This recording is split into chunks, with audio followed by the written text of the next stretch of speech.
Hello mga ka-mini farm, sa magandang araw po sa ating lahat. At ngayong araw na to ipapakita ko po sa inyo ating bagong walay na rabbit at kung ano po yung ginawa kong pagwawalay o paraan ng pagwawalay sa kanila.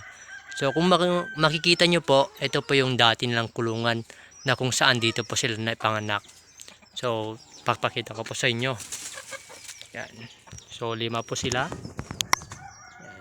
So 5 malulusog na baby rabbit. So, ano ba yung ginawa kong pagwawalay? So, simple lang po yung ginawa ko.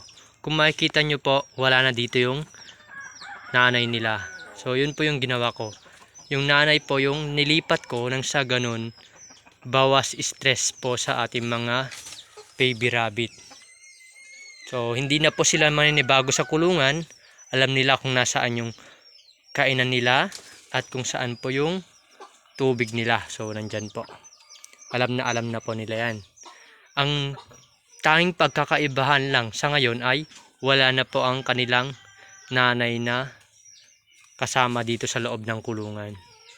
So yan po. Yan. So yun po yung purpose na dito ko po pinaanak yung nanay nila noon, nang sa ganun sa pagwawalay ito po yung mangyari. So yung mother lang pong ililipat natin para bawas stress talaga. So binalik ko na po yung nanay dun sa dati niyang kulungan at dun natin ulit papatabain at i-condition para sa next breeding. Kung makikita nyo po, ito malulusog po ang kanilang mga anak at yan, kumakain na rin po sila ng dahon. Yan, yung isa umiinom. Nandyan, kumakain naman po yung iba ng feeds. Yan.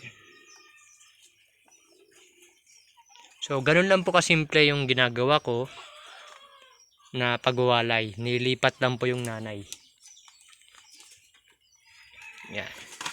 So, hanggang dito lang po muna tayo mga ka-mini farm at sa next video, ipapakita ko naman po kung paano sila paghiwa-hiwalayin na. Pag darating na yung stage nila na dapat natin paghiwalayin na ang mga baby rabbit natin. Yan.